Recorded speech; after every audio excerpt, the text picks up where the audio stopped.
사랑하는 우리 말씀교회 성도님 여러분, 오늘 2월 14일 둘째 주입니다. 오늘 우리가 예배 드릴 때 우리 하나님께서 우리의 예배를 받으실 줄 믿습니다. 우리 성도님들이 각 처소에서 예배 드리지만 늘 주님을 섬기는 마음으로, 또 우리 말씀교회 성도님들이 하나가 되어 이 시간에 하나님께 예배로 나갈 줄 믿습니다. 또 우리 성도님들이 교회에 나와서 교제하며 함께 예배드리지 못한다 할지라도 서로 위하고 사랑하고 기도하는 마음을 우리 하나님께서 받으시고, 또 우리 성도님들이 서로 보고 싶고 서로 교제하고 함께 하고 싶은 그 마음까지도 우리 하나님께서 받으실 줄 믿습니다. 이런 가운데 우리가 하나님 앞에 예배할 때에 각 처소에서 함께 예배하는 이 예배를 우리 하나님께서는 기쁘게 받으실 줄 믿습니다. 우리가 이 시간에 사도신경으로 다 같이 신앙을 고백함으로 하나님께 예배 올리겠습니다. 전능하사 천지를 만드신 하나님 아버지를 내가 믿사오며 그 외아들 우리 주 예수 그리스도를 믿사오니 이는 성령으로 잉태하사 동정녀 마리아에게 나시고 본디오 빌라도에게 고난을 받으사 십자가에 못 박혀 죽으시고 장사한 지 사흘 만에 죽은 자 가운데서 다시 살아나시며 하늘에 오르사 전능하신 하나님 우편에 앉아 계시다가 저리로서 산자와 죽은 자를 심판하러 오시리라. 성령을 믿사오며 거룩한 공예와 성도가 서로 교통하는 것과 죄를 사하여 주시는 것과 몸이 다시 사는 것과 영원히 사는 것을 믿사옵나이다. 아멘. 우리 다 같이 찬송가 69장 온 천하 만물 우러러, 우리 다 함께 찬양으로 영광을 올리겠습니다.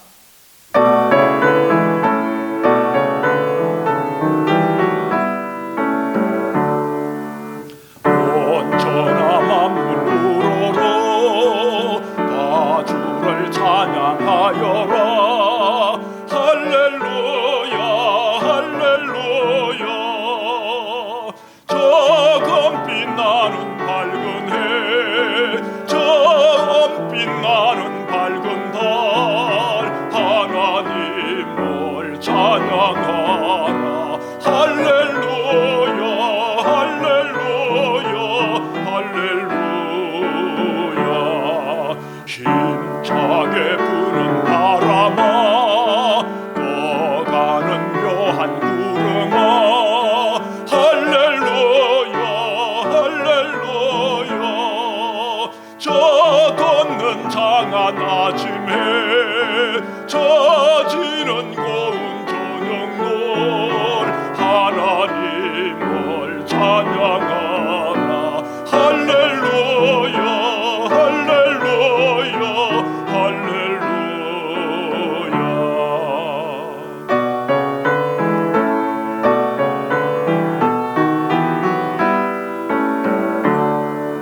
주 은혜 받은 만민아, 다 꿇어 경배하여라. 할렐루야 할렐루야. 성삼위일체 주님께 정귀와 영광 돌려라. 주를 찬양 할렐루야 할렐루야 할렐루야 할렐루야.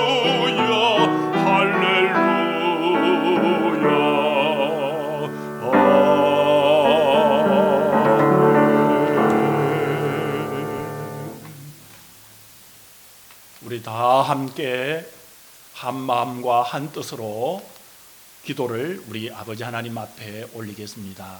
우리가 각 처소에서 한 마음 되어 아멘 아멘 하며 함께 기도할 때 우리의 기도를 우리 하나님께서 받으심을 믿습니다. 다 함께 기도하시겠습니다. 온 천하 만물 우러러 우리가 다 함께 우리 주님을 경배하며 사랑하며, 오직 천지 만물을 창조하신 분은 우리 하나님이시며 우리를 위하여 이 땅에 독생성자 오셔서 구원해 주신 우리 주 예수 그리스도, 또한 예수님의 영이신 성령 하나님께서 우리와 함께 계심으로 우리가 아버지 하나님 앞에 경배와 찬양과 영광을 올리며 우리의 자신들을, 우리의 모든 정성들을, 우리의 마음들을 주님께 올려드리오니 우리 아버지 하나님, 우리를 받아 주시옵소서. 피난처 있으니 환난을 당한 자 이리 오라 말씀하시고 우리를 주님의 은혜의 날개 아래 품어주시며 보호하여 주시며 인도해 주심에 우리가 믿고 따르오니 우리를 받아 주옵소서. 우리에게 많은 은혜들을 주셨고 살아계신 증거들을 보여주셨으며 지금도 우리를 인도하시지만 우리가 때때로 염려하고 근심하고 걱정하며 때로는 우리 아버지 하나님 부족한 우리의 모습들을 내려놓고 또 우리의 죄짐을 내려놓고 우리 주 예수 그리스도의 긍휼을 구하오니 우리에게 사랑과 은혜와 진리와 충만함으로 인도하여 주시고 우리의 부족함과 우리의 모자람을 용서하여 주시옵소서. 예수 그리스도의 은혜로 우리를 용서하여 주옵시며 우리의 믿음 부족함도 아버지 하나님 우리를 용서하여 주옵시고 주여 우리에게 주님의 은혜의 영광을 볼 수 있도록 우리 아버지 하나님께서 우리의 영안의 눈을 밝히 열어 주시기를 간절히 원합니다. 우리에게 영육간의 강건함을 주시기를 간절히 원합니다. 그리하여 주님을 잘 섬기기에 부족함이 없도록, 주님께 예배하기에 부족함이 없도록, 하나님을 사랑하고 이웃을 섬기기에 부족함이 없도록 우리에게 영육간의 강건함을 허락하여 주시기를 간절히 원합니다. 우리 성도들에게 직장을 주시고 사업처를 주시고 또한 경영할 수 있는 은혜를 베푸시며 주님 앞에 충성할 수 있는 모든 은혜를 베푸심에 감사합니다. 아버지 하나님, 직장에서 사업처에서 우리 하나님께 영광을 올리는 우리 성도들이 되게 하여 주옵시며 부족한 것들을 구할 때마다 우리 하나님께서 응답하신다고 하셨사오니 우리의 응답 아버지 하나님 충만하게 내려주시기를 간절히 원합니다. 아름답고 풍성한 열매들로 거둘 수 있게 하여 주옵소서. 아버지 하나님, 공부하는 우리 성도들, 우리 자녀들, 우리 하나님께서 지혜의 문을 활짝 열어주시기를 원합니다. 다니엘에게 주셨던 그 지혜들을 우리 자녀들과 공부하는 우리 성도들에게 충만하게 허락하여 주셔서 공부할 때에 감당하게 하여 주옵시며 아버지 하나님이여 10배의 지혜로 10배의 아름다움의 지식을 거둘 수 있도록 주여 은혜로 부어주시기를 간절히 원합니다.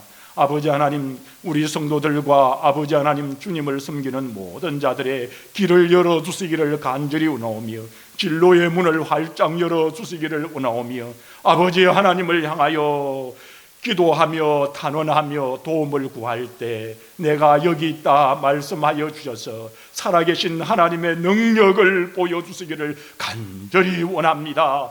주실 때에 붙들게 하시고 기회를 붙들게 하여 주옵시고 감사하는 우리 성도들 되게만 하여 주옵소서. 아버지 하나님, 몸이 약한 우리 성도들 아버지 하나님께서 만져주시기를 간절히 원합니다. 치료해 주시기를 간절히 원합니다. 위로해 주시기를 간절히 원합니다. 아버지 하나님께서 우리의 영혼을 지으시고 또 우리의 육신까지 머리털까지 세신바 되신다고 약속하여 사오니 약한 부분을 부여안고 이 시간 예수 그리스도의 이름으로 도움을 구하며 주님께서 치유해 주심을 믿고 간구하는 자녀들에게 주여 내가 여기 있다 말씀하여 주옵시며 나사렛 예수 그리스도의 치유의 능력과 근세의 이름을 믿는 성도들아 그렇게 말씀하여 주시고 내가 치료했다 말씀하여 주시는 우리 주 예수 그리스도의 능력의 이름을 붙들게 하여 주옵소서.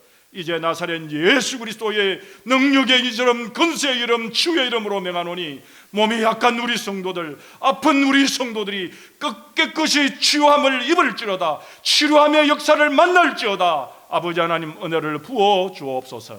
아버지 하나님, 생활과 환경 여건 때문에 도움을 구하는 우리 성도들도 있습니다. 아버지 하나님, 만나 주시기를 간절히 원합니다. 물질의 부족함과 모자람 때문에 주님의 도움을 구하는 우리 성도들이 있습니다. 일용할 양식을 풍성히 주시는 우리 아버지 하나님, 약속하여 주어사오니 은도 금도 다 내 것이라고 말씀하여 주셔서 이스라엘 백성들에게 아버지 하나님 구하라고 하셨는데, 영적 이스라엘 백성들은 오늘 저희들도 구하오니 응답하여 주옵소서. 아버지 하나님, 우리 부모님들의 건강을 꼭 붙들어 주시기를 원합니다. 아버지 하나님, 우리 부모님들, 우리 말씀교회 우리 부모님들, 아버지 하나님께서 은혜 부어주셔서 아프지 않게 하여 주옵소서. 육신의 약함 때문에 힘들지 않게 하여 주옵소서. 주님 품에 안기는 그날까지 강건함으로 멋지고 아름다운 말년의 인생을 살아드릴 수 있도록 주여 영육간의 은혜를 부어 주시옵소서. 아버지 하나님, 우리 성도들이 기도하는 곳곳마다 영이 살아나게 하시고 생명이 움직이게 하시고 복음의 역사가 드러나게 하여 주옵시고, 우리 말씀교회가 주님의 복음을 이 밴쿠버에서 아름답게 전하게 하여 주옵시며, 주님 땅 끝까지 복음을 전하는 우리 말씀교회가 되게 하여 주옵시며, 아버지 하나님, 부흥하는 우리 교회가 되게 하여 주옵시고, 전도하는 우리 성도들의 입술들이 되게 하여 주시기를 원합니다. 그럴 때마다 하늘에서 부어오시는 넉넉한 은혜로 채워 주시옵소서. 아버지 하나님, 이 밴쿠버 땅과 이 나라와 우리 조국 대한민국과 주님을 섬기는 모든 나라의 백성들이 마지막 이 시대에 주님을 잘 섬기는 모든 은혜의 사람들 되도록 주님께서 세워주실 줄만 믿사오며, 모든 것들을 주님께 맡깁니다. 우리를 불쌍히 이기시고 우리를 살려주시고 새롭게 하시고 하나님의 은혜 부어주실 줄 믿사오며, 우리 구주 예수 그리스도의 이름으로 감사하며 간절히 기도 올리옵나이다. 아멘.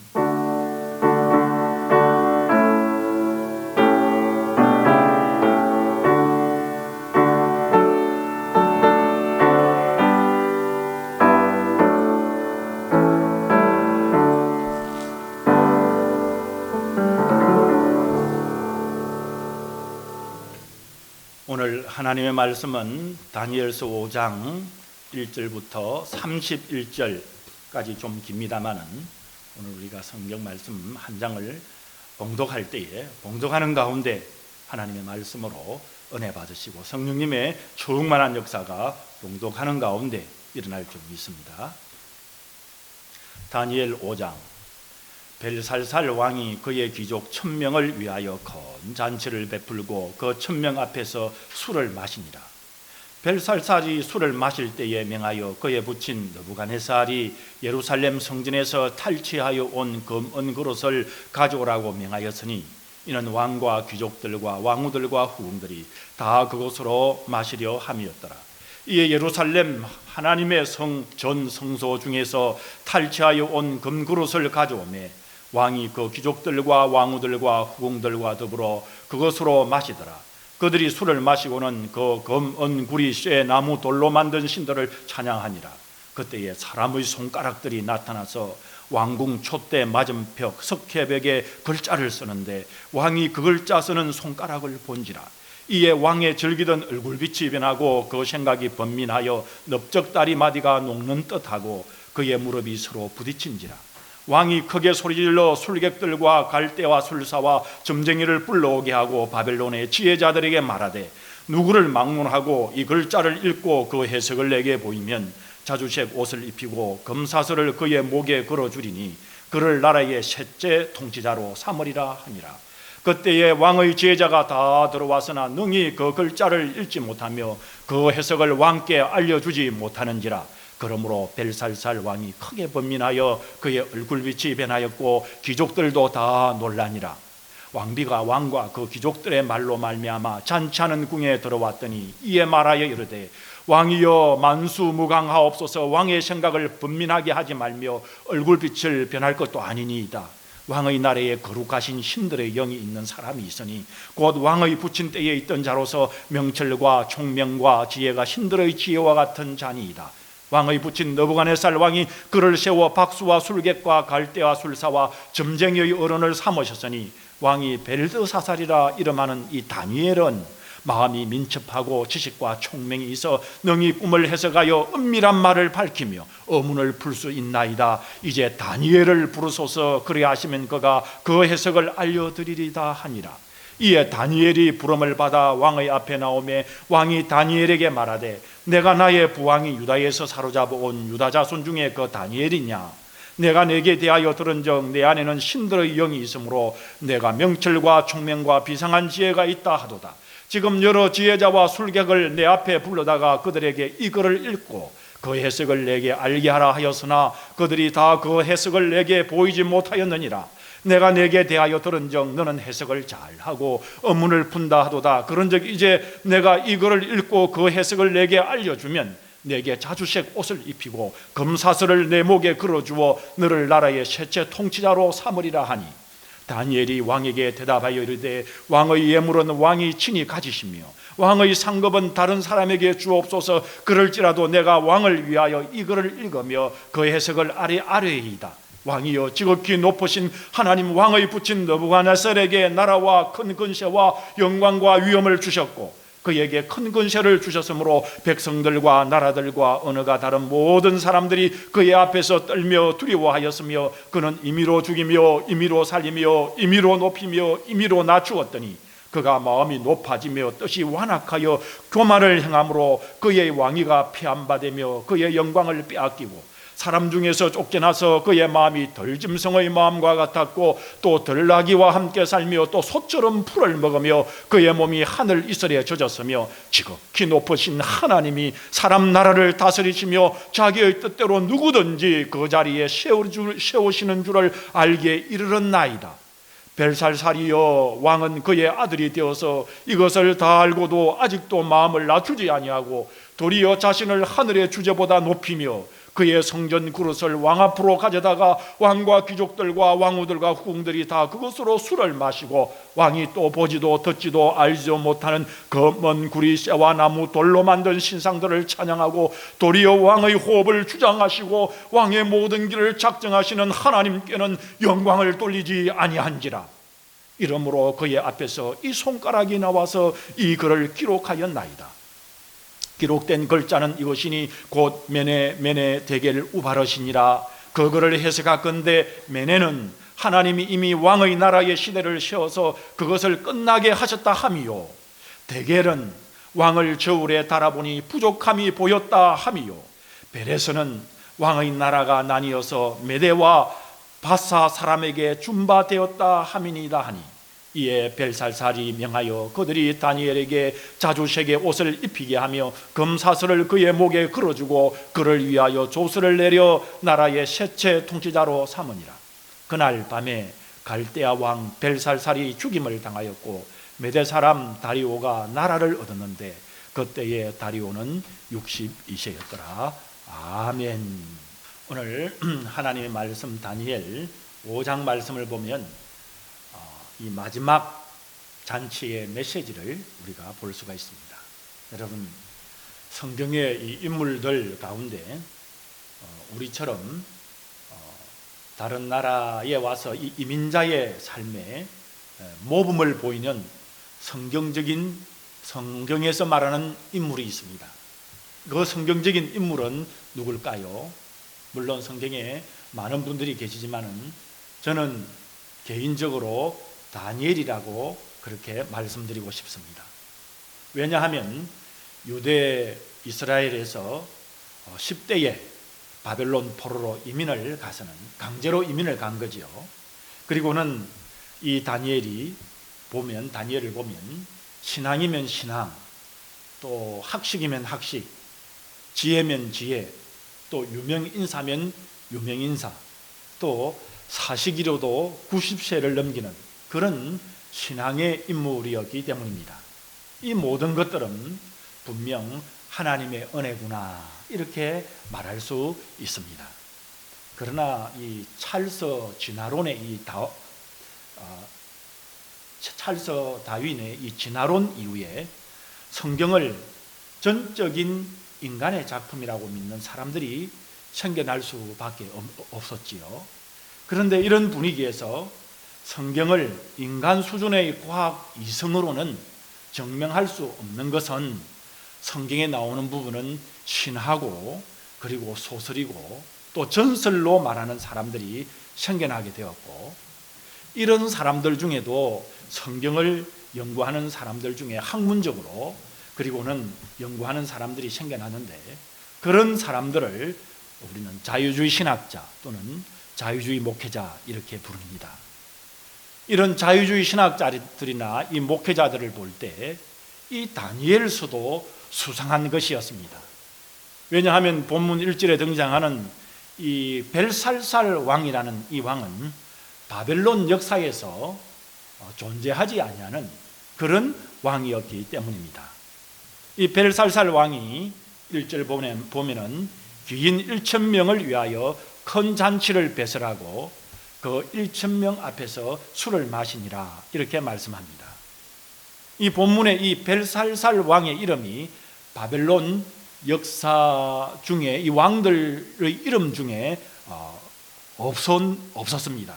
그래서 벨살살 왕은 가상의 인물이 되어버리는 것이죠. 성경에는 나와 있지만 바벨론의 역사 속에는 왕의 이름이 없기 때문에 이 다니엘서는 소설이 되고 그만 신화가 되고 전설이 되어버린 것입니다.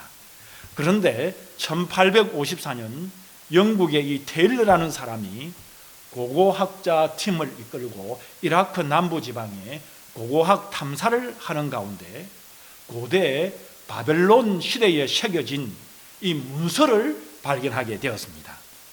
그런데 그 문서를 보게 되니까 나보니도스 왕과 그의 아들 벨살살을 위한 기도문이 있었습니다. 성경의 권위를 무시하고 성경을 신화라고 이야기하는 이 자유주의 신학자들은 벨살살 왕이라는 이름이 없기 때문에 다니엘을 꾸며낸 전설이라고 생각했는데, 나보니도스 왕과 그의 아들 벨살살이라는 이 벨살살의 기도문이라는 이 문서를 발견하게 된 후에 그들은 깜짝 놀라게 되었습니다.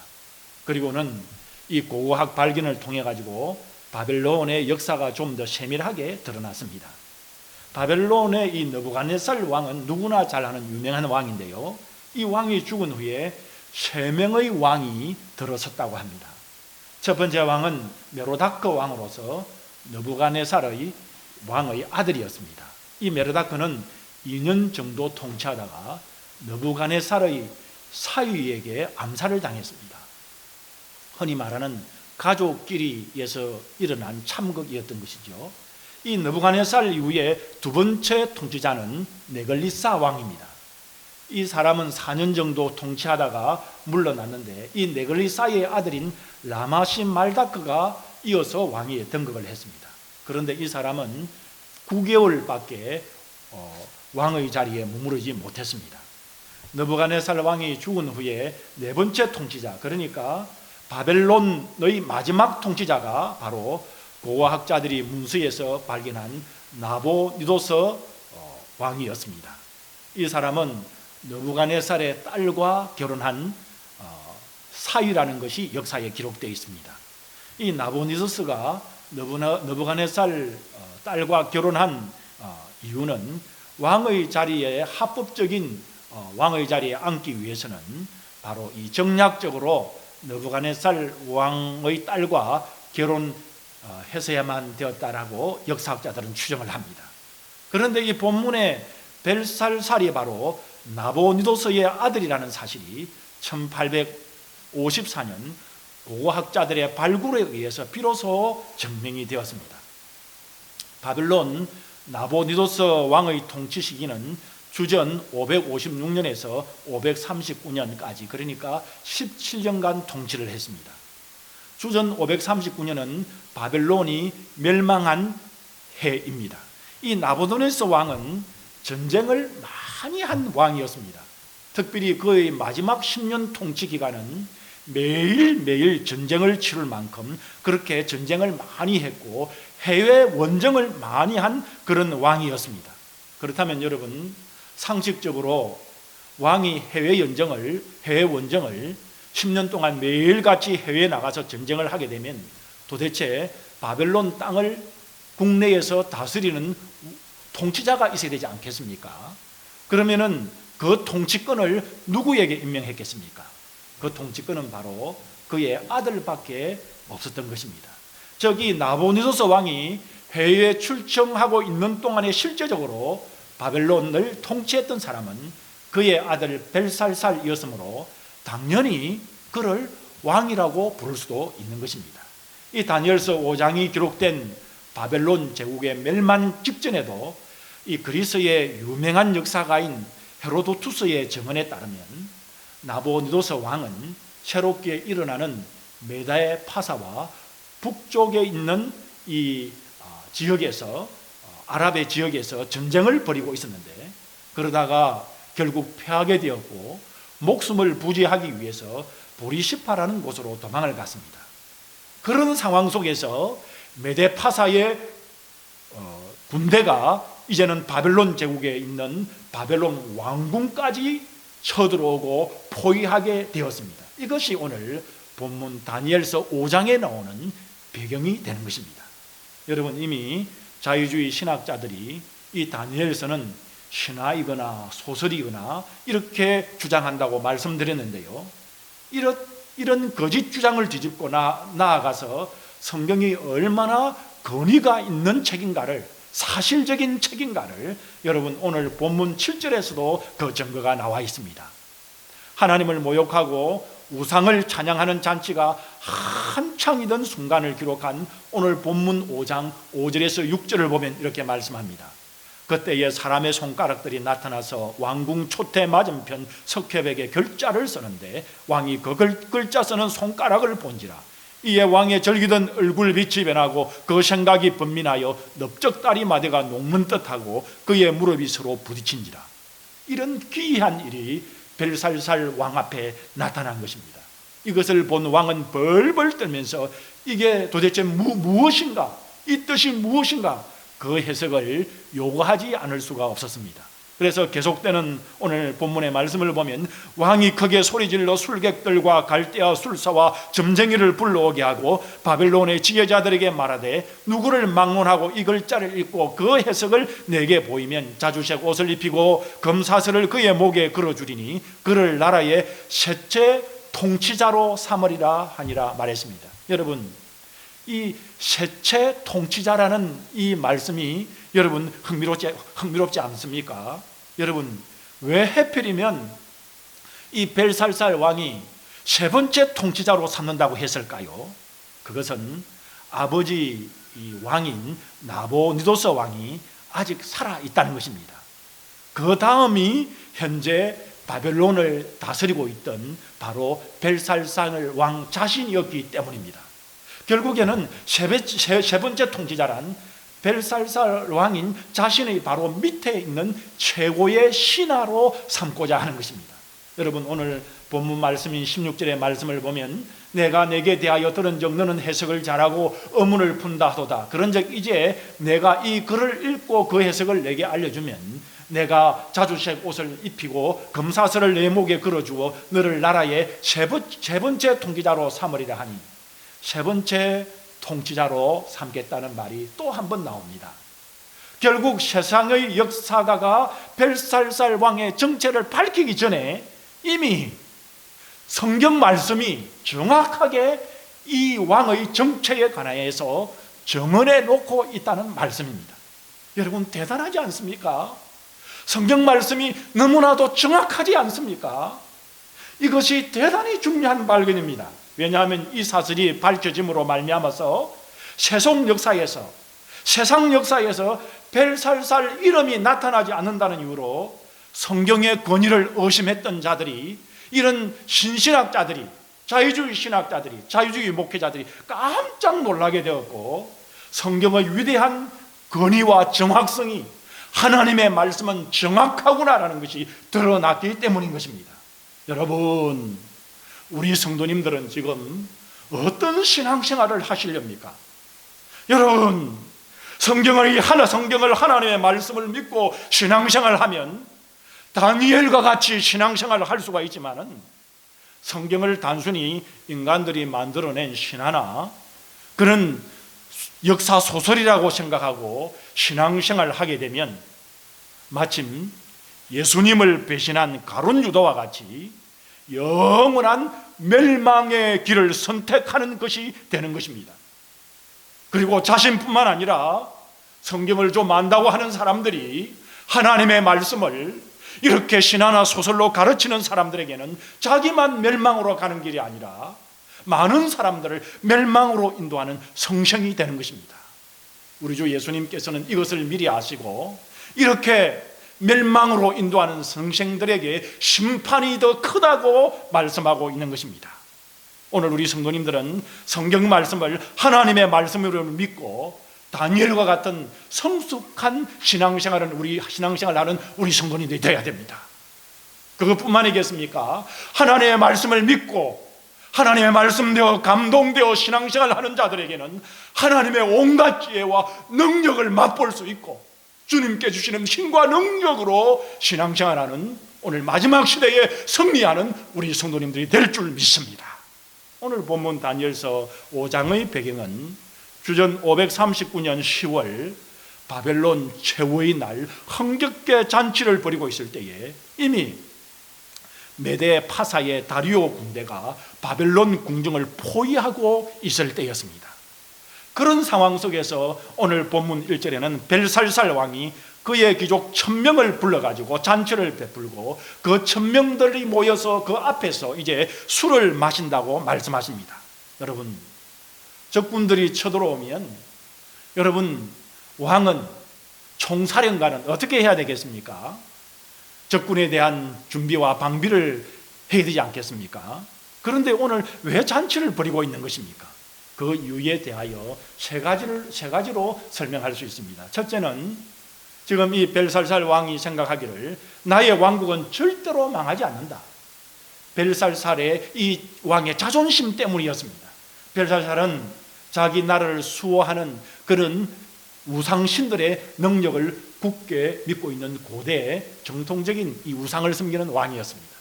둘째는 고고학 정언에 따르게 되면 그 당시 바벨론의 이 성은, 이 성벽은 이 앞에는 인공강이 만들어져 있고 그리고 성벽 위에는 2개의 마차가 빨리 달릴 수 있는 그런 넓은 높은 철옹성과 같은 견고한 이중 성벽으로 만들어진 성이었습니다.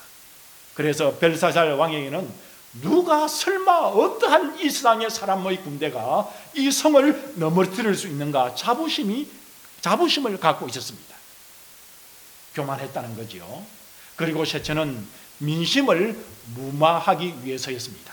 즉 제 아무리 적군이 쳐들어온다 할지라도 우리 이 바벨론 성은 끄떡없다는 백성들에게 보여주기 위해서 벨살살은 그날 밤에 굉장한 잔치를 베풀고 1000명의 귀족들과 많은 사람들을 불러 모아놓고 우두머리들을 불러 놓아놓고 술을 마셨을 것임에 틀림이 없는 것입니다.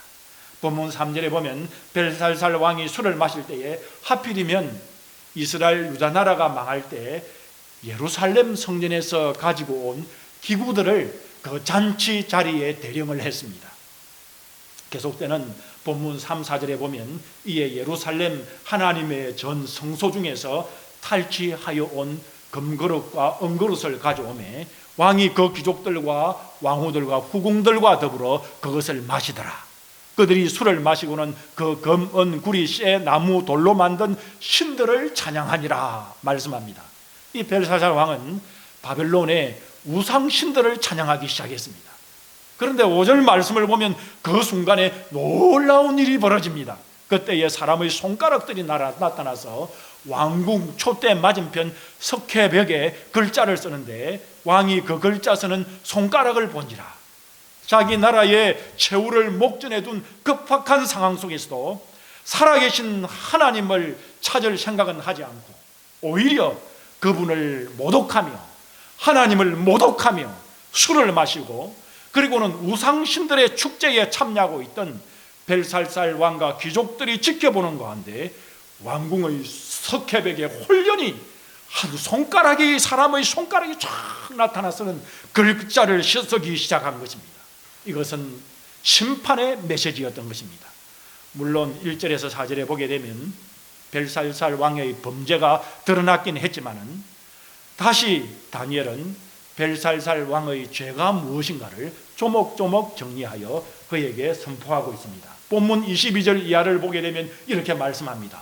벨살살 왕이여, 왕은 그의 아들이 되어서 이것을 다 알고도 아직도 마음을 낮추지 아니하고 도리어 자신을 하늘의 주제보다 높이며, 하나님보다 높인다는 것입니다.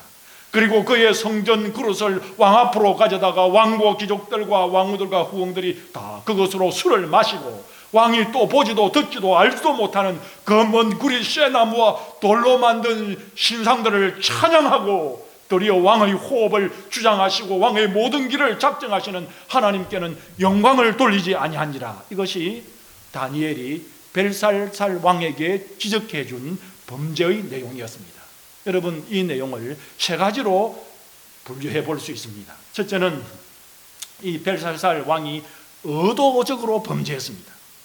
왕이여, 지극히 높으신 하나님이 왕의 붙인 느부갓네살에게 나라와 큰 권세와 영광과 위엄을 주셨고 그에게 큰 권세를 주셨으므로 백성들과 나라들과 각 방언하는 자들이 그의 앞에서 떨고 두려워하였으며 그는 임의로 죽이며 임의로 살리며 임의로 높이며 임의로 낮추었더니 그가 마음이 높아지며 뜻이 강팍하여 교만을 행함으로 그 왕위가 폐한바되며 그 영광을 빼앗기고 인생 중에서 쫓겨나며 그 마음이 들짐승의 마음과 같았고 또 들나귀와 함께 그하며 또 소처럼 풀을 먹으며 그 몸이 하늘 이슬에 젖었으며 지극히 높으신 하나님이 인간 나라를 다스리시며 자기 뜻대로 누구든지 그 위에 세우시는 줄을 알기까지 이르게 되었나이다. 이렇게 말씀했습니다. 다니엘은 이렇게 말한 후에 22절에 적시 벨살살이여, 왕은 그의 아들이 되어서 이것을 알고도 라고 덧붙였습니다. 여러분, 그의 아들이 되어서 그는 느부갓네살을 가리킵니다. 여러분, 이 이스라엘 히브리 민족을 보게 되면 이 자기 조상의 몇 대 위의 선조라 할지라도 그 유명한 선조가 전부가 이 아버지라고 그렇게 불렀습니다. 그래서 우리가 성경에 보게 되면 우리의 믿음의 조상의 아버지인 아브라함이라고 부르는 것처럼 이스라엘 사람들이 기록할 때에 그렇게 불렀습니다.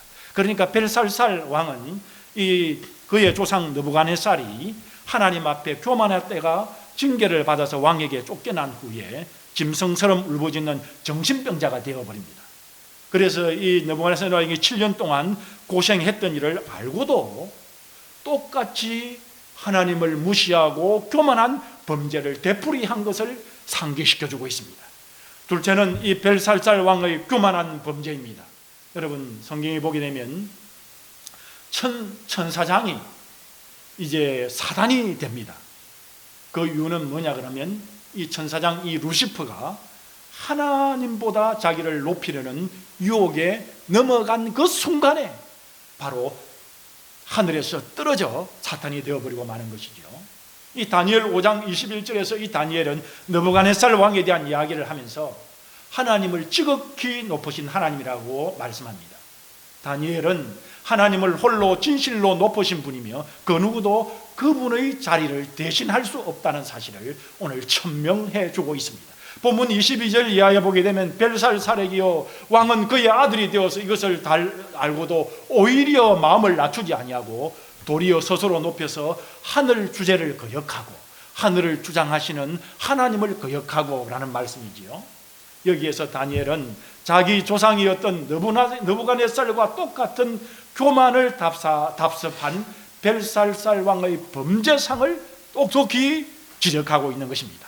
세 번째는 벨살살 왕의 우상 숭배의 범죄를 지적하고 있습니다. 22절, 23절 하반절을 보게 되면 벨살살이 예루살렘 성전의 거룩한 그릇을 가지고 하나님을 모독했던 행위의 배후에는 자기 조상을 비웃으려는 의도가 있었다는 것을 지적하고 있습니다. 우리 조상 느부갓네살은 이렇게 해서 이스라엘의 하나님께 굴복했는지 모르지만은 그러나 나만은 아무도 나의 능력과 나의 영광을 초월할 수가 없다. 자기 나라가 망하기 1분 최고적정까지도 자기를 높이려는 이 뿌리 깊은 교만에, 이 우상숭배의 유혹에서 벗어나지 못하고 있는 벨살살의 모습을 여러분 한번 보시기 바랍니다. 하나님을 모독하고 우상을 찬양했던 바로 그때에 본문 5절에 사람의 손가락이 나타나 왕궁 촛대 맞은편 석회벽에 글자를 쓰는데 왕이 그 글자를 보았습니다. 이것은 하나님의 영광을 막고 하나님의 자리에 자신을 세우고 있던 벨살살에게 심판의 메시지를 전달하려는 하나님, 우리 아버지 하나님의 놀라운 능력의 모습을 오늘 우리가 발견할 수 있는 것입니다. 손가락이 나타나서 무엇을 썼습니까? 그 내용이 24절 이하에 이렇게 말씀합니다. 이러므로 그의 앞에서 이 손가락이 나와서 이 글을 기록하였는데 기록한 글자는 이것이니 곧 메네 데겔 우바르시니라.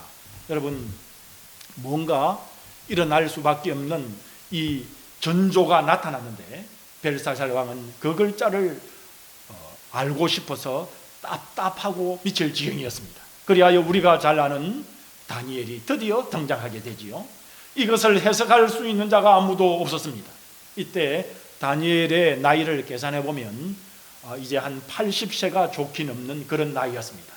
그렇지만 이 다니엘은 여전히 하나님을 사랑하는 믿음의 사람이었음을 볼 수 있습니다. 왕은 그 글자를 해석해 달라고 말하면서 여러분, 이 다니엘에게 오히려 아부하고 있는 이 모습을 볼 수 있습니다. 우선 세 번째 통치자로 삼겠다고 말을 하고 있고, 그리고는 많은 상급과 많은 것을 주겠다고까지 했습니다. 이에 대해 다니엘은 이렇게 대답했습니다. 다니엘이 왕에게 대답하여 가로되 왕의 예물은 왕이 스스로 취하시며 왕의 상급은 다른 사람에게 주옵소서. 그럴지라도 내가 왕을 위하여 이 글을 읽으며 그 해석을 아시게 하시리이다. 다니엘은 황금에 관심이 없었습니다. 건세에도 관심이 없었습니다. 바빌론 권력의 높은 자리에 있으면서도 여전히 다니엘은 오직 하나님을 섬기며 하나님을 따르는 사람이었습니다. 다만 하나님의 사람으로서 하나님의 메시지를 전달하는 일에 쓰임을 받았던 그런 일념으로 살았던, 80이 넘게 살았지만 이 순수한 청년의 믿음의 마음을 그대로 간직하고 있는 그런 참 신앙 많은 젊은이 못지않은 젊은 신앙 가지고 있는 순수한 신앙을 가지고 있는 다니엘이었습니다. 이제 다니엘이 해석을 했습니다. 메네 데겔 우바르신. 여러분, 이 메네는 숫자를 세다라는 그런 의미를 가지고 있었습니다. 데겔은 저울로 달아본다라는 뜻을 가지고 있습니다. 그리고 이 우바르신은 나누다라는 뜻을 가지고 있습니다. 그래서 26절 이하에 그 뜻을 해석하는 것을 볼 수 있습니다. 메네는 하나님이 이미 왕의 나라의 시대를 세워서 그의 끝을 끝나게 하셨다, 그렇게 말씀했습니다. 즉 다니엘은 하나님께서 한 나라의 문명의 연한을 정하신다는 것을 선포하셨습니다. 한 역사를 하나님께서는 움직이시고 그리고 시작하시고 끝을 맺으신다고 말씀하고 계시는 것입니다. 계속되는 말씀을 여러분 보시면 데겔은 왕이 저울에 달려서 부족함이 보였다 하며 저울에 달아보니 당신은 안 되겠다는 것입니다. 하나님이 볼 때 이제 당신은 도저히 왕의 자리에서는 안 될 사람이라는 것입니다. 이것은 심판에 대한 메시지로서 바벨론이 두 조각으로 나뉘어서 메대와 파사의 지배를 받게 될 것이라는 말씀입니다. 손가락이 나타나서 심판의 메시지를 기록하는 동안에 벨살살 왕은 이미 초죽음이 되어버렸습니다. 여러분, 이제 그의 최후를 본문 30절과 31절에서 말합니다. 그날 밤에 갈대아 왕 벨살살이 죽임을 당하였고 메대 사람 다리오가 나라를 얻었는데 그때 다리오는 61세였더라 말씀합니다. 이것이 메대 파사 페르시아가 일어나고 바벨론이 넘어지던 순간입니다. 벨살살이 열었던 잔치는 문자 그대로 멸망을 자초하는 잔치 자리였습니다. 이 교만한 왕에게 멸망은 갑작스럽게 그날 밤에 찾아왔습니다. 하나님의 심판은 서서히 오지 않았습니다. 어떤 순간에 한순간에 하나님의 심판은 다가오는 것입니다. 여러분, 잠언 6장 15절에서도 말씀을 보게 되면 악인에게는 그 재앙이 갑자기 임한적 도움을 얻지 못하고 당장에 패한다고 말씀하고 있습니다. 여러분, 인간이 쌓아 올린 모든 문명의 영광은 눈 깜짝할 사이에 아무것도 없는 무로 돌아갈 수 있습니다. 이때 이래로 바벨론 제국의 최후는 성경에서 계속 상징하고 있는 인류 역사의 마지막 모델을 그렇게 사용되어지 온 것이 바벨론 나라입니다. 여러분, 요한계시록에서도 보게 되면 인류의 이 역사의 마지막 모습은 마침 바벨론 제국의 패망의 모습과도 같다고 이야기합니다. 그래서 다니엘서를 이해하지 못하면 요한계시록을 이해할 수 없다는 그런 말씀이 있습니다. 요한계시록 18장 1절 이하를 보게 되면 이렇게 말씀합니다. 이 일 후에 다른 천사가 하늘에서 내려오는 것을 보니 큰 권세를 가졌는데 그의 영광으로 땅이 환하여졌더라. 힘센 음성으로 외쳐가로되 무너졌도다 무너졌도다 큰 성 바벨론이여, 귀신의 처소와 각종 더러운 영이 모이는 곳과 각종 더럽고 가증한 새의 모이는 곳이 되었도다. 하나님의 심판을 피할 수 없는 마지막 나라들의 이 세상의 모습은 진정 바벨론에 비유될 수 있는 것입니다. 여러분, 요한계시록에 계속되는 말씀을 보면 그 음행의 진노의 포도주를 인하여 만국이 무너졌으며 또 땅의 왕들이 그로 더불어 음행하였고 땅의 상고들이라는 말은 큰 장사들, 지금으로 말하면 재벌들도 그 사치의 세력을 인하여 치부하였도다 하더라 말씀합니다. 그리고 그와 함께 음행하고 사치하던 땅의 왕들이 그 불붙는 연기를 보고 위하여 울고 가슴을 치며 그 고난을 무서워하여 멀리 서서 가로되 하이또다 하이또다 큰 성 견고한 성 바벨론이여, 일시간에 내 심판이 이르렀도다. 한순간 무너지는 인류의 바벨탑의 문명을 묘사한 극적인 장면인 것입니다. 여러분, 이 인류의 문명이 여러분 위대하고 바벨론 성과 같이 광대하고 아름답고 놀랍다고 할 수 있지만 여러분, 인류 문명이 세운 오늘 이 도시의 뉴욕이나 LA나 서울이나 도쿄나 상해나 그리고 이 밴쿠버도 인류 역사의 종말에는 순식간에 바벨론 성처럼 무너질 수 있다는 것을 말씀하고 있는 것입니다. 저는 오늘 본문 다니엘 5장을 통하여 두 가지 하나님이 오늘 우리에게 주시는 교훈을 들을 수가 있었습니다. 여러분, 첫째는 우리 각자의 삶은 바로 하나님의 손안에 있다는 것을 말씀하는 것을 들을 수가 있었습니다. 여러분, 본문 23절에 보게 되면 다니엘 선지자가 벨살살에게 선포한 심판의 메시지 가운데 하나가 있습니다. 왕의 호흡을 주장하시고 왕의 모든 길을 작정하시는 하나님께 영광을 돌리지 아니한지라. 여러분, 누가 사람의 호흡을 주장한다고 말씀하십니까? 바로 하나님이십니다. 오늘 정확한 하나님의 말씀에서는 여러분, 우리의 사람의 순간의 호흡을 마지막까지 누가 주장한다고 말씀하고 있습니까? 인생의 마지막을 누가 주장하신다고 말씀하고 있습니까? 여러분, 인생의 고동소리를, 심장의 고동소리를 들어보십시오. 내가 살아있다는 이 사실을 확인해 보십시오. 여러분, 우리의 호흡을 주장하시는 하나님 때문에 우리는 오늘 이렇게 살고 있는 것 아닙니까? 여러분, 우리가 하나님의 은혜를 받고 그 가운데 하나님께서 우리에게 뜨거운 성령의 감동을 주실 때에 여러분 어떻게 고백하십니까? 오늘 나를 살게 하시고 호흡을 주시는 분은 하나님이시라고 여러분 고백하지 않습니까? 여러분, 그럼에도 불구하고 우리는 때때로 우리의 인생은, 우리의 모습은, 우리의 삶은 자꾸만 하나님을 망각합니다. 여러분, 이렇게 되어서는 안 되는 것입니다. 오늘 본문 말씀을 통하여 주시는 두 번째 교훈은 무엇입니까? 바로 우리의 삶의 목적은 하나님께 영광을 돌려야 한다고 말씀하고 있습니다. 본문 23절에서 다니엘은 벨살살이 하나님께 영광을 돌리지 아니한 것을 뭐라고 말씀합니까? 그것이 바로 죄라고 말씀하고 있습니다. 죄라고 오늘 이 다니엘이 왕 앞에서도 똑똑히 지적해주고 있습니다. 여기서 우리는 그리스도인의 삶의 진정한 목적을 오늘 우리가 들을 수 있습니다. 하나님께서 나로 호흡하시고 나로 살아서 움직이게 하시며 나로 인생의 작정된 길을 걷게 하시는 궁극적인 이유가 무엇일까? 그 이유가 바로 우리 주님이 우리를 통해서 영광을 받기 위함이라고 말씀하고 있는 것입니다. 여러분, 인생이란 나의 삶의 모든 것을 내 중심에서 놓고 사느냐, 아니면은 우리 주님을 내 중심에서 놓고 사느냐, 우리 주님을 나의 주인으로 모시고 사느냐, 끊임없는 싸움이 전개되는 것입니다. 우리의 마음속에서, 우리의 삶에서 끊임없이 우리의 마음에서 싸움이 일어나는 것입니다.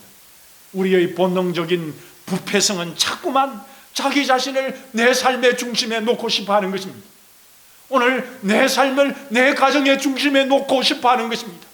말씀이 어떻게 해라, 어떻게 말씀하시든 간에 내 생각을 내 삶의 중심에 놓고 싶어 하는 것입니다. 내가 내 삶에 초점을 두고 사는 것입니다. 나를 드러내고자 하는 것입니다. 그러나 하나님의 뜻은 여러분 그것이 아닙니다. 여러분, 하나님의 뜻은 하나님께서 나의 주장이 되어야 한다고 말씀하고 있는 것입니다. 이처럼 우리가 끊임없이 싸워야 할 전쟁터가 우리 속에, 우리 마음 속에 있습니다. 우리는 나로 호흡하게 하시는 그 하나님께 영광과 찬송을 드리기 위해서 그분을 내 중심의 자리에 모시고 우리 하나님을 나의 주인으로 삼고자 애써야 합니다. 벨사사 왕은 자신의 자존심을 위해서, 자기 권력을 가시하기 위해서 자기 거만을 드러내면서 먹고 마셨습니다. 그러나 그들이 먹고 마셔야 할 진정한 이유는 천지를 주재하시는 하나님이어야 했습니다. 이렇게 하나님을 무시했을 때 그들의 잔치자리는 멸망의 자리가 되어버리고 말았습니다. 고린도전서 10장 31절에 보게 되면 우리가 잘 아는 말씀이 있습니다. 그런즉 너희가 먹든지 마시든지 무엇을 하든지 다 하나님의 영광을 위해서 해라고 말씀하셨습니다. 바울은 같은 고린도전서 11장에서 성찬식을 베풀면서 성찬식에 관하여 말씀하면서 이렇게 말씀했습니다. 주의 몸을 분변치 못하고 먹고 마시는 자를 하나님께서는 징계하신다고 말했습니다. 바울이 여기에서 먹고 마신다는 이야기를 여러분 왜 했겠습니까? 여러분, 사람이 하는 모든 일들의 겉으로 드러나는 현상적인 삶의 모든 모습이 바로 먹고 마시는 것 아니겠습니까? 우리는 흔히 우리가 뭐하건대 먹고 마시는 뭐 사는 거지라고 이야기하는 것처럼 우리의 모든 인생의 삶에 드러나는 것이 먹고 마시는 것으로 드러나기 때문입니다. 그러면 여러분, 무엇을 위해서 먹고 마셔야 합니까? 다시 말해, 우리는 무엇을 위해서 살아야 하는 것입니까? 그것이 바로 하나님을 위해서 먹고 마시고, 하나님을 위해서 공부도 하고, 하나님을 위해서 직장을 다니고, 하나님을 위해서 사업을 해야 할 우리가 만약에 하나님을 망각하고 하나님을 무시하고 나를 위해서 먹고 마시고 욕심을 낼 때, 여러분, 하나님의 심판이 우리 문 앞에 이르렀다는 것을, 하나님의 심판이 내리신다는 것이 오늘 본문 바벨론의 벨살살 왕의 마지막 잔치 자리에서 우리에게 말씀해 주시는 바로 이 메시지인 것입니다. 여러분, 우리는 살면서 외쳐야 할 것입니다. 주님, 제게 주어진 인생의 남은 날을 주님 위해서 살 수 있도록 그렇게 해 주시기를 원합니다. 주님, 언제나 주님이 내 삶의 중심이 되시기를 원합니다 라고 외치고 고백하고, 더 나아가서 그런 삶을 살아가시는 모든 성도님들이 다 되시기를 주님의 이름으로 축원합니다. 다 같이 기도하겠습니다. 오 주님, 이런 고백으로 외치며 나아가는 우리 성도들을 오 주여 다니엘과 같이 세워주시기를 간절히 원하오며 벨살살 왕의 길을 가지 않도록 역사하여 주시옵소서. 주님의 능력과 근세의 손에 붙들려 내 인생의 역사에, 내가 있는 곳에서, 내가 있는 자리에서 하나님께 영광을 올리며 하나님께 붙들려 내 마음 중심의 주인의 자리에 오직 주님만을 모시고 사는 인생이 되어 오 주여 승리하는 인생의 삶이 될 수 있도록, 그리고 영원한 하나님의 나라의 영원 성의자가 될 수 있도록 우리 성도들을 붙드시고 역사하시고 인도하여 주시옵소서. 우리 구주 예수 그리스도의 이름으로 감사하며 간절히 기도 올리옵나이다. 아멘. 우리 찬송가 360장 행군 나팔 소리에 우리 다 같이 찬양하심으로 우리 하나님께 영광을 올리겠습니다.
마귀 권세를 모두 깨쳐버리고 승리하신 주님과 성령나를 부르세. 성난 싸우고 의의 멸류관 받았으리라.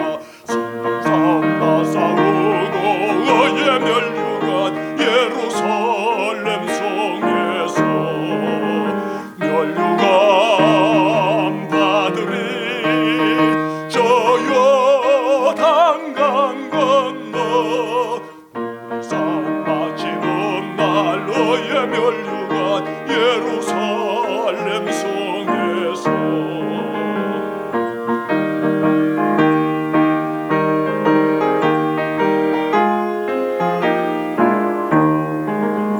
달려갈 길 다 가고 싸움 모두 마친 후 주와 함께 기쁨을 용사들아 누리세.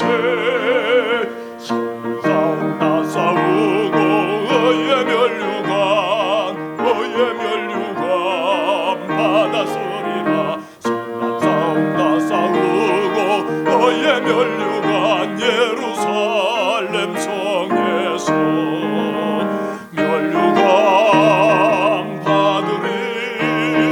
저 요단강 건너 싸움 마치는 날 너의 멸류관 예루살렘 성에서.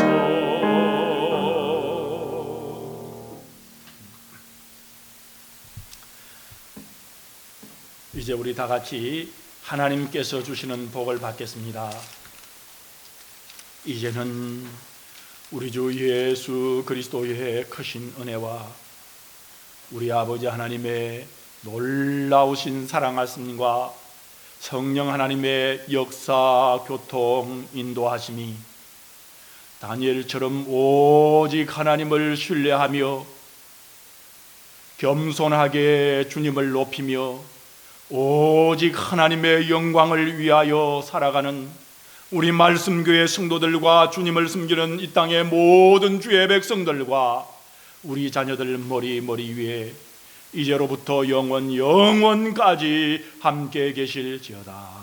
아멘.